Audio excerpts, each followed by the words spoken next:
Louvado seja o nome de Jesus. Chegamos ao capítulo 2 da segunda carta de Paulo a Timóteo, onde Paulo continua dando para Timóteo instruções de cunho pessoal acerca do ministério, acerca de como Timóteo deveria lidar com os irmãos da igreja e conduzir o seu ministério de forma pessoal, né? Lembrando que antes mesmo de nós cuidarmos de salvar os outros, devemos cuidar de salvar nós mesmos. Devemos de exigir de nós mesmos antes de exigirmos dos outros. Devemos cuidar de salvar nossa alminha para depois salvar dos outros, né? Devemos cuidar de dar o exemplo para exigir dos outros o exemplo. E Paulo continua instruindo Timóteo nessa segunda epístola a como elaborar tudo isso com relação a si mesmo e com relação à igreja. Louvado seja Deus. Ele continua com essas palavras. A gente vê que esse capítulo 2 ele é muito diretivo, né? Esse capítulo 2 de Paulo, na segunda carta de Timóteo, ele é muito diretivo, ele é muito explícito, ele vai muito direto ao ponto, Paulo aqui. Tu, pois, meu filho, fortifica-te na graça que é em Cristo Jesus. É tão diretivo que nem precisaríamos fazer qualquer tipo de comentário a mais, se fosse o caso, né? Teria que dizer muita coisa, além do que já está escrito, se não houver uma inspiração do Senhor. Porque é aquilo que já está pronto, né? Já está pronto. Precisa de mais nenhuma, digamos assim, explicação, porque já se dá a entender. O que se tem que dizer a mais dessa palavra? Fortifica-te na graça que é em Cristo Jesus. Só quem não entendeu o que significa a palavra graça, né? Que é favor imerecido. Eu costumo dizer que a graça, para entendermos o que é a graça, no sentido do seu conceito bíblico, que é favor imerecido,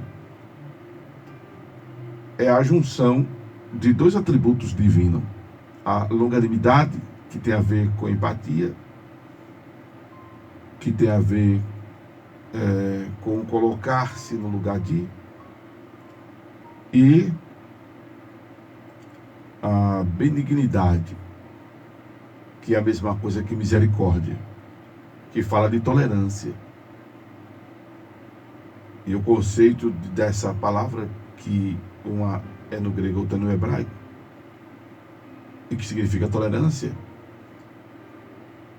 o entendimento é o que está escrito em Malaquias,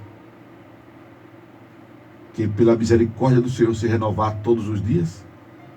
Essa é a causa de nós não sermos consumados, não é? Então isso fala de tolerância.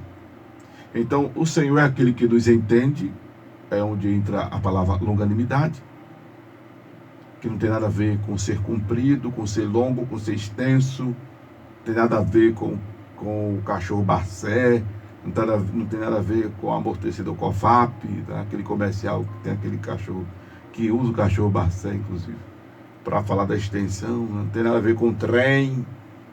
Longanimidade não tem nada a ver com ser longo.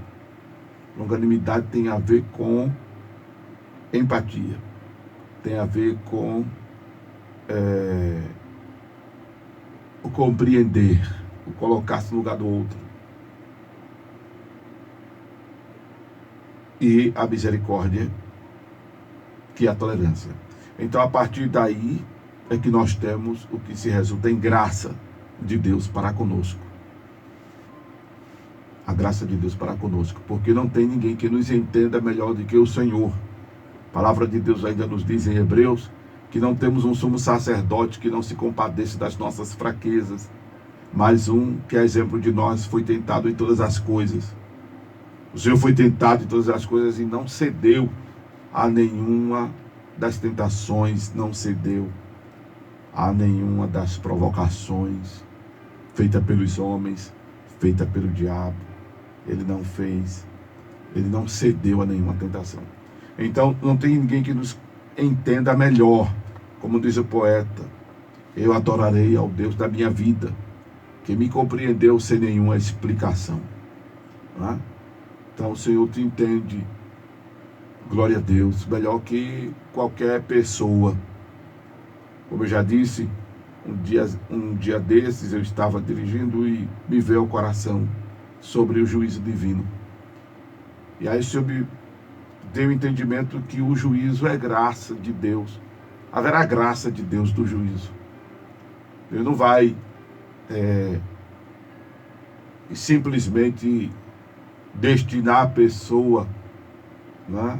Porque o juízo final é o destinamento para o inferno ou para o céu. Aí o juízo final é a sentença. Mas Deus não vai dar uma sentença do nada. Deus não vai dar uma sentença com intolerância. Deus não vai dar uma sentença com abuso de autoridade. Deus não vai dar uma sentença por ser sádico. Deus não vai dar uma sentença por dar. Não, Deus vai colocar na balança todas as coisas, inclusive a tua personalidade, o contexto que disparou o gatilho do teu comportamento, da tua atitude, da tua ação, da tua reação.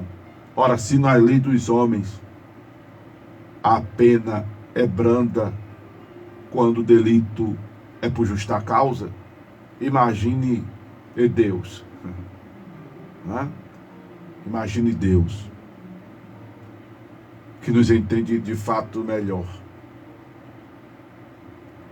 Deus vai no juízo pesar na balança como está a mente, o cérebro da pessoa no ato que fez isso e aquilo outro, o contexto, se a pessoa foi produto, se a reação foi produto de um contexto hostil,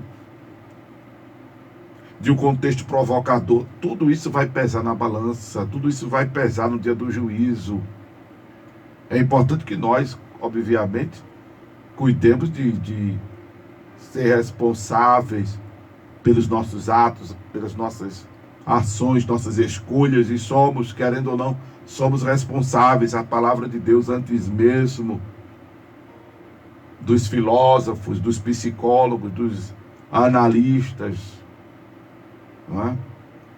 Atribuírem isso ao ser humano, a palavra de Deus já diz há séculos e séculos que a responsabilidade é própria de cada um de nós. É própria de cada um de nós. Já vimos que cada um dará conta de si mesmo a Deus. Já vimos que cada um prestará conta de si mesmo a Deus. Louvado seja o nome do Senhor. Mas a graça de Deus, que é uma realidade não só no juízo final, e que é uma manifestação desde o Velho Testamento, porque a graça de Deus, ela é desde o Velho Testamento, ela não é só a partir do Novo. Segundo os dispensacionalistas, a graça de Deus é de todos os tempos. Tem uma mensagem no YouTube, Acorda a Bênção. A graça é uma realidade de todos os tempos, onde eu explico melhor isso. Não é? E esta graça que deve fazer com que nós, amados irmãos, deixa eu dizer uma palavra e eu espero que você entenda, e se não entender eu vou me esforçar para explicar. Sejamos cínicos diante de situações negativas. cínicos diante de situações negativas. E não adianta ficar para baixo. Não adianta recuar. Não adianta ficar prostrado. Mas quando eu falo do cinismo, eu não falo de você vulgarizar, de você tornar leviano e de você diminuir o peso do pecado, o peso do erro. Não estou dizendo que se deve dar outro nome ao pecado. Não estou dizendo que se deve tornar leve o peso do pecado. Não, pecado é grave, pecado é condenável, pecado é reprovado por Deus. O salário do pecado é a morte. Não podemos diminuir isso. Mas quando eu falo do cinismo, é porque uma pessoa cínica, qual é o comportamento de uma pessoa cínica? Me ajuda aí. Qual é o comportamento de uma pessoa cínica? Ela faz de conta que nem nada, né? Que não houve nada. Na verdade, a pessoa cínica, ela faz de conta que não houve nada, né? Pronto. Quando eu falo do cinismo, é isso. É você errou, admite o erro, não é? Errou, admite o erro, mas não adianta estar lamentando o erro cometido. O que é que se faz? Se pede perdão. E se deve pedir perdão pela gravidade do pecado. E só se pede perdão quem entende a gravidade do pecado. Só pede perdão quem entende a gravidade do erro. E nós devemos ter essa consciência, viu, irmãos? Que o pecado é mortal. O salário do pecado é a morte. Nós devemos ter esse entendimento. Devemos ter o entendimento que o pecado nos distancia de Deus, nos afasta de Deus. Devemos ter esse entendimento.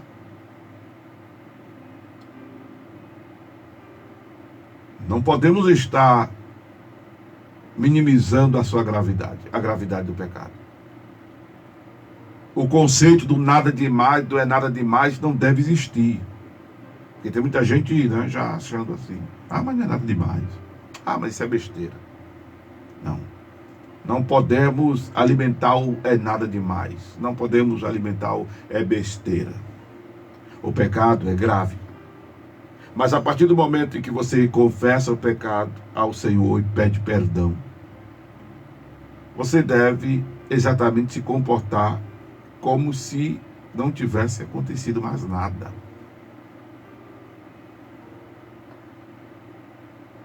O fortificar-se na graça é isso. É entender que é compreendido pelo Senhor, é o entender que foi perdoado pelo Senhor e viver sem estar ruminando. Eu até usei a palavra ruminar aqui no sentido de você estar processando, eu usei antes da live, a palavra ruminar, de você estar processando o que está ouvindo, anotar. Anote aí, a graça é uma realidade de todos os tempos, anote aí. Anote aí, o pecado é grave, o pecado é mortal, anote aí o pecado, o salário do pecado é a morte, anote aí.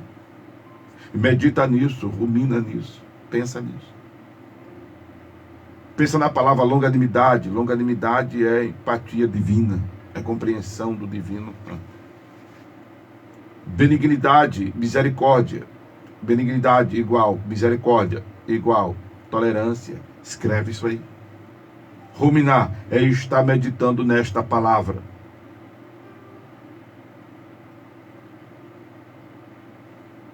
Agora não adianta estar ruminando o que passou. O que passou, passou. A palavra de Deus nos diz que está em Cristo nova criatura é. As coisas velhas passaram e tudo se fez novo. Não permita que Satanás esteja lançando em rosto o seu erro, o seu pecado. Uma vez que você já pediu perdão, já se retratou e resolveu mudar.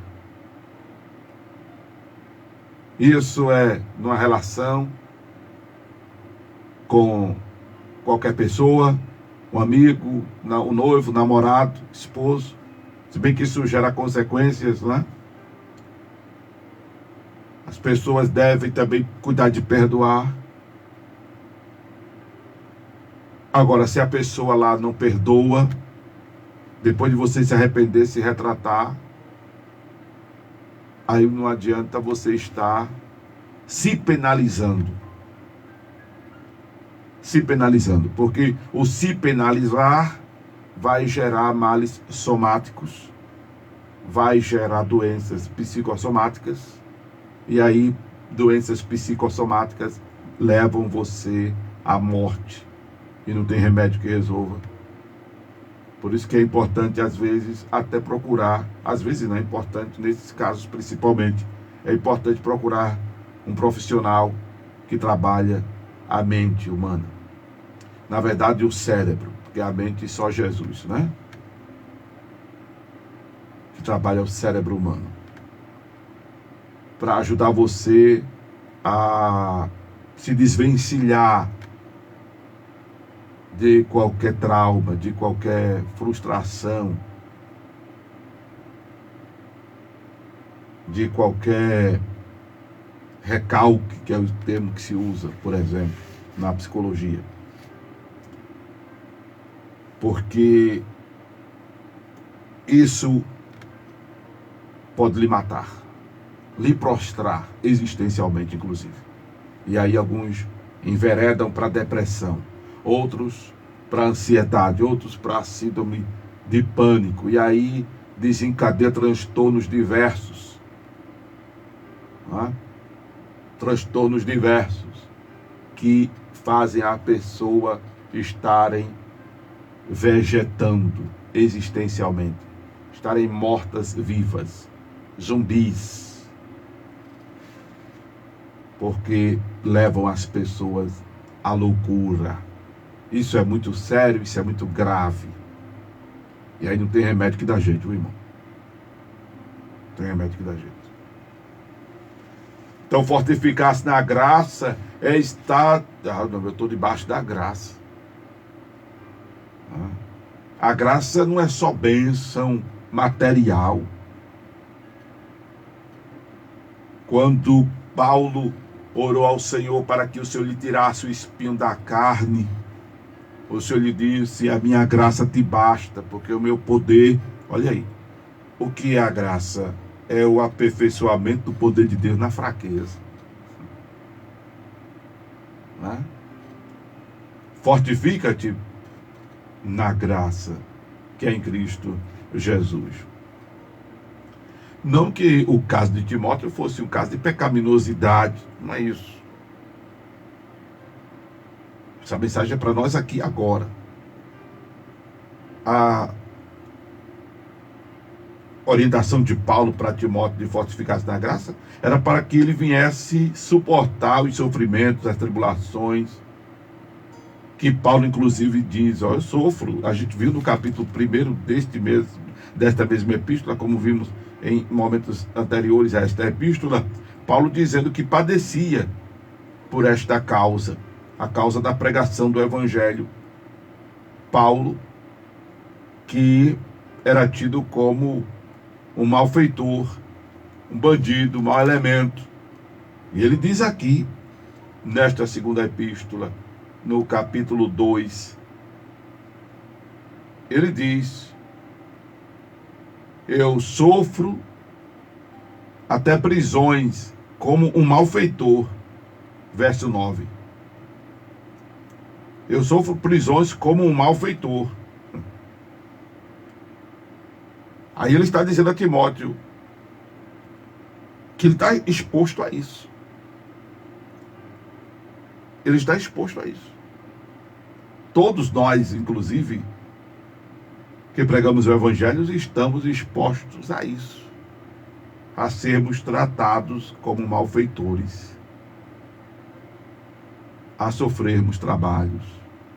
Às vezes a família nos pune, os amigos se distanciam. A gente viu isso no capítulo 1, eu até terminei a abordagem, gente rindo, né? Porque teve um caba que o nome dele é feio, eu acho o nome dele feio, Onesíforo, mas o cara era amigo. né? Tem muita gente, porém a maioria abandona. A vida de pastor é uma vida muito solitária, mesmo ele sendo casado, mesmo ele tendo a esposa. Mas tem coisas que nem com a esposa ele compartilha, alguns não compartilham, e algumas coisas não se compartilham, nem deve, porque senão a pessoas, a esposa não vai suportar, não vai suportar, não é? Então, isso para a vida do ministro, há isso na vida de nós ministros. Então, o fortalecer-se na graça é você se comportar como se nada tivesse acontecendo e contando com, aleluia, a providência de Deus, que disse Paulo no capítulo 1, é poderoso, aleluia, para guardar o depósito até aquele dia, o seu depósito até aquele dia. Mas aí precisa se dar consciência de quem nós cremos. Amém? Como disse Paulo, estou certo. No versículo 12 do capítulo 1. Porque eu sei em quem tenho crido. Eu sei em quem tenho crido. E estou certo que é poderoso para guardar o meu depósito até aquele dia. Você precisa saber em quem você crê. Você precisa saber em quem você crê. Louvado seja Deus. Louvado seja Deus.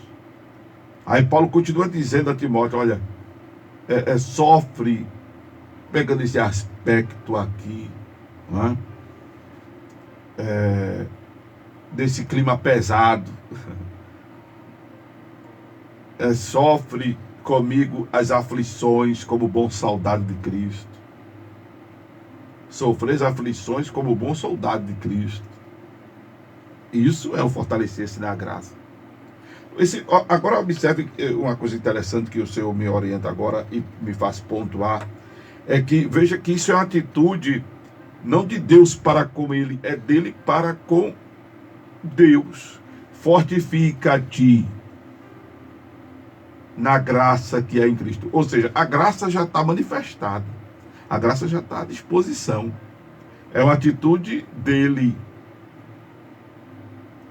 do apóstolo, do evangelista, do missionário, do servo. Aleluia. A graça já está manifestada, a graça está aí, nesta tua dimensão. A graça está à tua disposição como o ar que tu respira. Eita, glória a Deus. Você não respira? Você não está respirando aí? Está respirando, senão você está morto. Aleluia. A graça está aí como o ar que tu estás respirando. Te apropria da graça? Aleluia. Oh, glória a Jesus. Te apropria da graça. Glória a Deus. Aleluia. Levanta a tua cabeça. Levanta a tua cabeça. Glória a Jesus. Te ergue, meu irmão, te ergue, minha irmã. Porque o pior que pode te acontecer é a morte. Mas se tu morrer em Cristo, estarás salvo, estarás salva. Não é desejar a morte, não é procurar a morte, não. Porque quem fizer isso, o destino é condenação eterna. Quem tirar sua vida, o destino é condenação eterna. Os suicidas não entrarão no reino dos céus. Preste atenção. Porém, o que pior pode te acontecer é a morte. E Deus está falando com pessoas que estão sofrendo agora. Está sofrendo abandono, está sofrendo por enfermidade, está sofrendo por algum problema com família, com parente, com cônjuge, com filho, com neto, com sobrinho, com primo, com tia, com irmão, com vizinho. está sofrendo algum problema onde congrega, lá no trabalho, onde trabalha, lá onde estuda, por onde passa. Mas o Senhor está dizendo a você: se aproprie da graça. A graça está aí como ar que você respira. Ou seja, procure viver a sua vida na presença do Senhor. Procure viver a sua vida. E olhe que as aflições aqui estão voltadas para a causa do Evangelho, porque aqui não se refere a muitas sarnas que a gente procura para se coçar, não. Aqui não está se referindo a pepinos, a abacaxis que a gente planta em nossas vidas, não. Aqui está fora do contexto de Gálatas 5, de Gálatas 6, né? A semeadura. O contexto aqui não é a lei da semeadura negativa, né? Porque é óbvio que as situações que a gente passa é porque a gente procura. Não sei se você procurou esta sarna que está fazendo você se coçar. Não sei se você... eu disse Gálatas 5, né? Não, é Gálatas 6, verso 7. Não, é Gálatas... Cadê Jesus? É Gálatas 6, verso 7.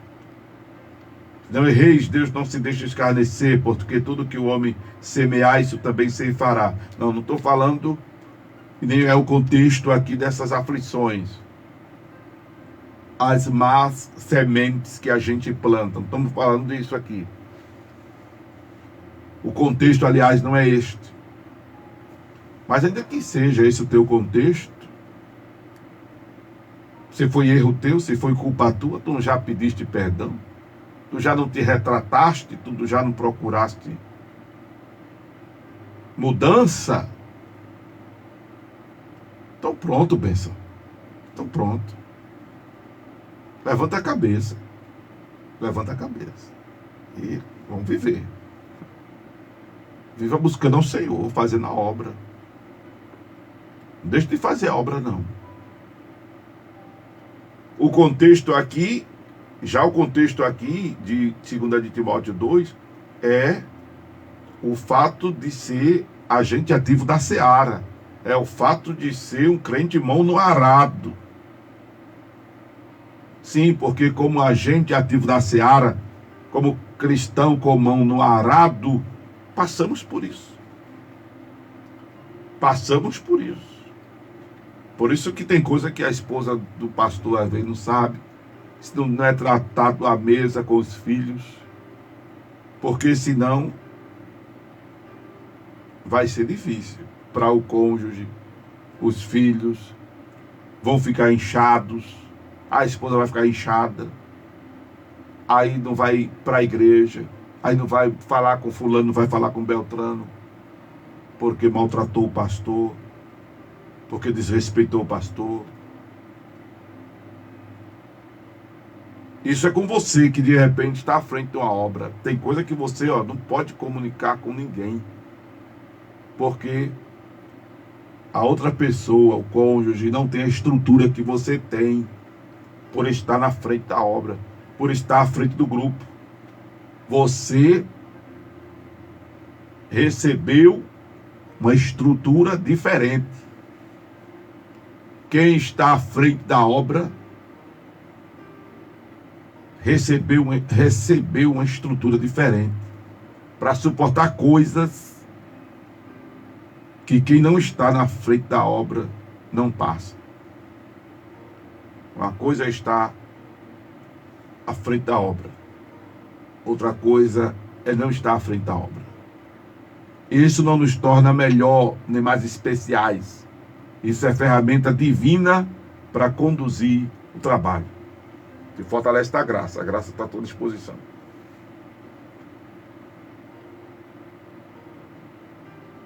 Paulo continua falando nessa linha com Timóteo. Se alguém também milita...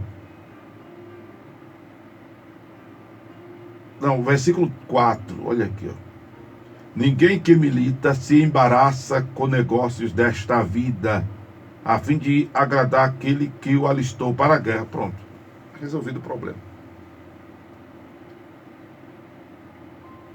Não se embaraça, porque está na peleja, não tem tempo para estar se preocupando com picuinha, não tem tempo para estar com mimimi, não tem nem cabeça para estar com mimimi, com manha. Não tem nem tempo para estar ruminando problema. Ah, passou, deixa para lá, é passado. Então, a questão agora é o presente, aleluia. Louvado seja Deus. Aí Paulo diz a Timóteo: olha, considera o que te digo. Porque o Senhor te dará entendimento em tudo. É porque tem coisas que não tem nem como a gente botar dentro da cabeça das pessoas. A gente gostaria, eu muito gostaria de colocar algumas coisas dentro da cabeça dos outros. Mas não tem como. Na verdade, gostaria de abrir mesmo a cabeça assim e botar dentro. Mas não tem como, né? Primeiro, se abrir a cabeça da pessoa, ela vai morrer.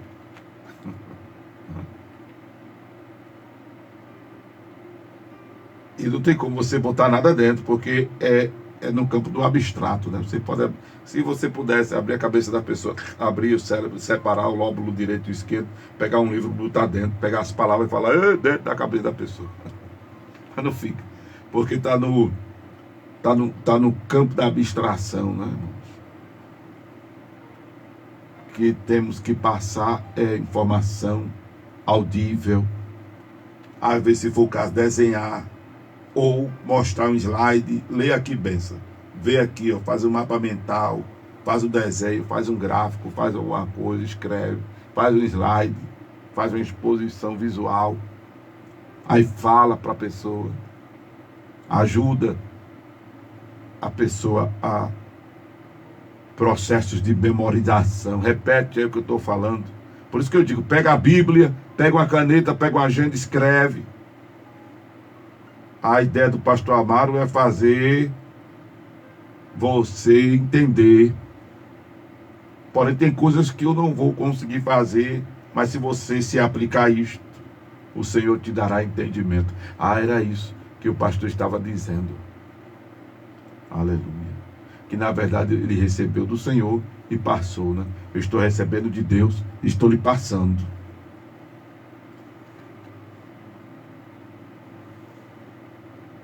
Considera o que digo, porque o Senhor te dará entendimento em tudo. Lembra-te de que Jesus Cristo, que é da descendência de Davi, ressuscitou dos mortos, segundo o meu evangelho, ensinamento. Né? Glória a Deus. Ainda nesse aspecto aqui, do lado do sofredor, porque eu quero passar para outro aspecto já.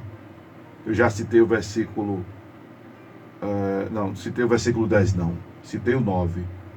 Paulo dizendo a Timóteo: portanto, tudo sofro por amor dos escolhidos, para que também eles alcancem a salvação. Verso 12. Se sofremos também com ele, reinaremos, e se o negarmos também, ele nos negará.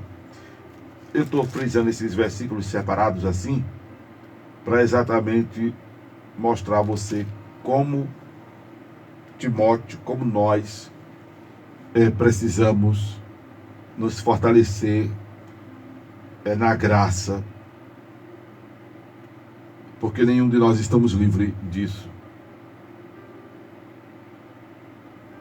Se bem que este sofrimento aqui, eu volto a dizer, não é por lei da semeadura.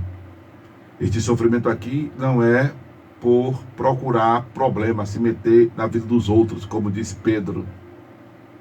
Se padecemos pelo Evangelho, padecemos bem. Mas se padecemos por nos metermos em problemas alheios, a isso não convém. Não é? Aí é responsabilidade sua. Em outras palavras, te vira. Procura dar teu jeito de resolver esse problema. Mas se é por causa do Evangelho, aí sobre vós repousa o Espírito da glória de Deus. Porque existem vários tipos de sofrimento, né? Vários tipos de aflições. Várias situações que causam angústia. É pelo que tu estás sofrendo? Vamos lá. Não precisa digitar para mim aí no Instagram, nem no YouTube, nem no Face, não. Mas faz uma introspecção, escreve aí no teu papel, na tua agenda, no teu caderno. Escreve essa pergunta.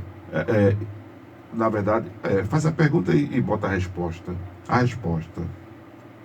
Por que tu estás passando pelo que tu estás passando?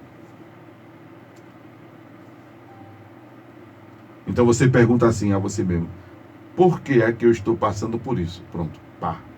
Aí você, mas Deus, por que eu estou passando por isso? Não, agora você que vai pensar o que foi que você causou para estar passando por isso. Né? Faz essa introspecção. Escreve. Estou passando por isso porque eu fiz isso. Eu levei uma topada porque não prestei atenção por onde eu andava. Um exemplo. Eu estou estressado porque eu não estou dormindo bem. Estou dando um exemplo. Eu fiquei diabético porque eu exagerei no doce. Pronto. Aí você diz, pastor, mas tem pessoas que ficaram diabéticas. Pastor, mas não foi o meu caso, eu não fiquei diabético porque eu exagerei no doce. Eu estou diabético por causa do meu pâncreas, que parou de funcionar. Fiquei diabético porque o meu organismo não processou a insulina direito. Bem, aí se é um problema metabólico, vamos procurar se cuidar, se tratar, vai dar certo em nome de Jesus e vamos estar orando. Eu quero que você entenda que existem coisas que nós causamos e tem coisas que infelizmente fogem ao nosso controle. Se foge ao teu controle, vamos orar, pedir intervenção de Deus. Mas se tu tens o controle, tu tens o controle. Se tivesse o controle de causar, tu tens o controle de reverter na medida do possível, né? Até porque se envolver outra pessoa para reverter, aí vai ser peleja. E aí, de repente, talvez nem consiga, para ser bem sincero. Porque o outro, só Deus sabe quem é o outro, a estrutura do outro. Inclusive, preste atenção a isso. Quando eu abordei esse capítulo de Timóteo pela primeira vez aqui, na minha primeira edição na Rádio Tamandaré, há 18 anos atrás, ou mais tempo, foi o tempo que praticamente estava afastado da Rádio Tamandaré, o Senhor me deu uma palavra sobre isso aqui, de 2 de Timóteo 2,13. Se formos infiéis, ele permanece fiel, não pode negar-se a si mesmo. Essa parte, não pode negar-se a si mesmo. Preste atenção que Deus vai falar contigo agora, com de respeito ao outro. Você está orando pelo esposo que não é crente, está orando pelo filho que está nas drogas, está orando por alguém. Está orando por alguém. Esse alguém só faz piorar. Esse alguém só faz piorar. Aquilo que eu falei agora foi um problema que você causou e a outra pessoa tomou a atitude de ir embora. Aí você está orando e já pediu a pessoa perdão, já pediu a pessoa desculpa e pediu para a pessoa voltar. E a pessoa não quer e você está orando, Deus traz. Deus liberta das drogas, Deus liberta do álcool, liberta, Senhor, da... Aí você não vê melhora, você não vê resultado. Ao contrário, a pessoa se distancia mais de você, a pessoa se envolve mais nas drogas, a pessoa afunda mais no alcoolismo. Aí você para e diz, eita, Deus não está ouvindo a minha oração. O Senhor não me ama. Porque tem pessoas que ficam aferindo o amor de Deus por causa de resultados de oração, né? Que está errado. Está errado aferir o amor de Deus por causa de qualquer coisa. Deus ama você e pronto.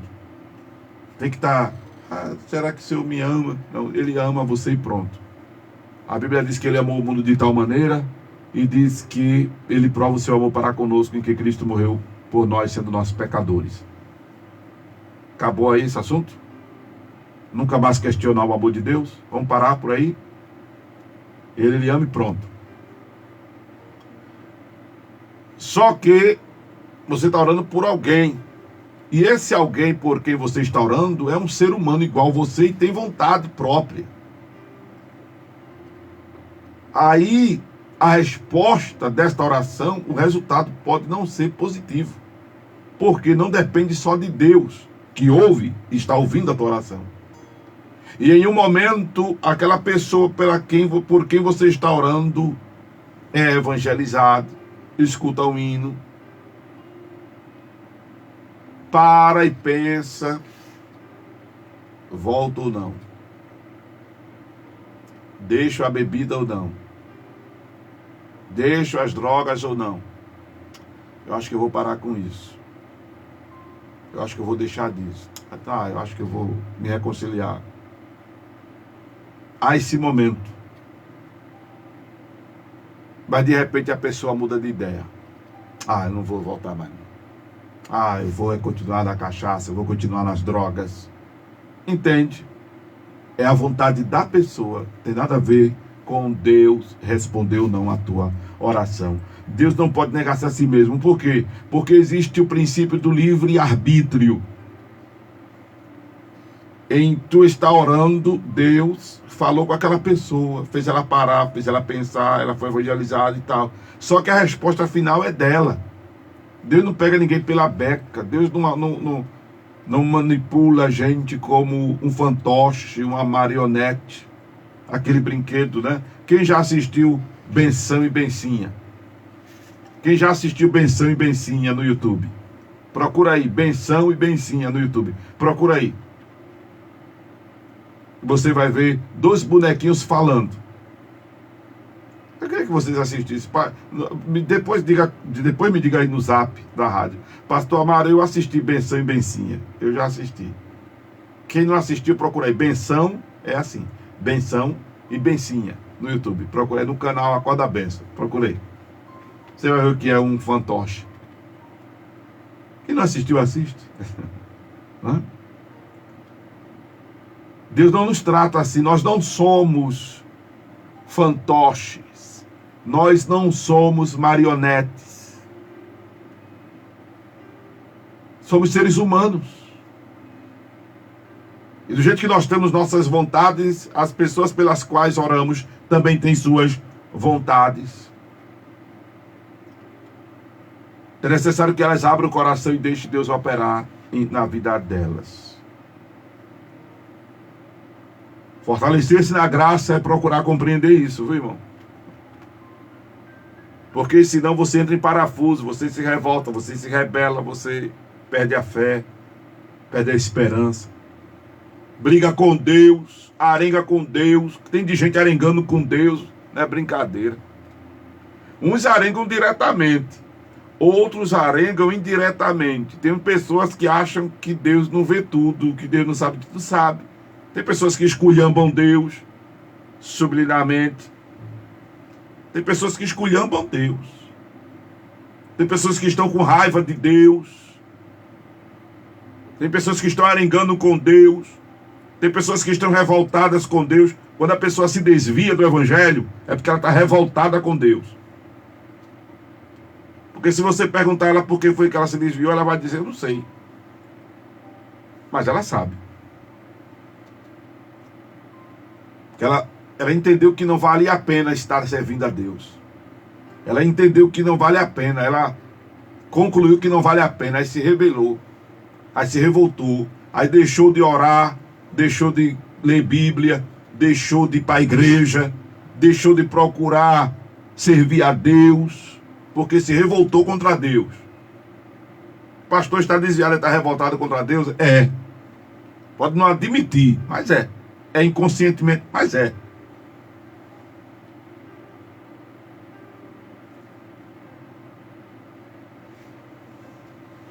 Tirar a mão do arado é revolta contra Deus. Que não tem nada a ver. Deus não tem nada a ver com o que tu estás passando. De ruim, de negativo. Quem menos tem culpa seria Deus. Deus não tem culpa nenhuma. Jesus não tem culpa nenhuma. Aleluia. Aleluia. O Senhor não tem culpa de nada.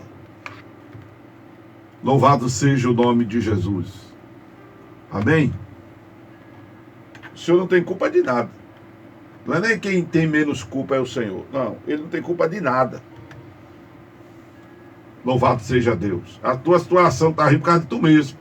Só não está pior porque Deus ainda é misericordioso. Só não está pior porque Deus é misericordioso. A culpa do que tu está passando é tua. Não administrasse direito o dinheiro que ganha. O pouco que recebe, tu pensa que o teu limite é o que o cartão de crédito diz. Mas o teu limite é o que tu ganha, benção. Não é? Então é disso que estamos tratando aqui. Se bem que o que Paulo está falando com Timóteo é com relação à obra. Na obra a gente passa por muita coisa, meu Deus do céu. E precisamos nos fortalecer na graça. Mas essa graça é para todas as áreas, para todas as dimensões, para todos os aspectos da nossa vida. Aí agora, voltando para o que eu dizia a vocês que iria tratar, Paulo está orientando Timóteo a preparar um corpo de obreiros, né, digamos assim. Preparar um corpo de obreiros. Observe o versículo 2. Confia-o a homens fiéis que sejam idôneos para também ensinarem a outros. Paulo não só está agora, não só lá na frente, né, orientou Timóteo a ser um bom pastor, mas ser um bom bispo, né? Porque ele deveria preparar outros obreiros. Versículo 13, que é versículo 15, que torna esse capítulo familiarizado, que é o apresenta-te a Deus aprovado como obreiro que não tem de que se envergonhar, que maneja bem a palavra da verdade. E eu sugiro que vocês leiam esses últimos versículos aqui do 16 em diante. Eu sugiro que vocês leiam, que foi a orientação que Paulo deu a Timóteo. De evitar falatórios profanos, que produzem maior impiedade, né? A exemplo de homens que faziam isso, como Himeneu e Fileto, os quais se desviaram da verdade, dizendo que a ressurreição já era feita, e perverteram a fé de alguns.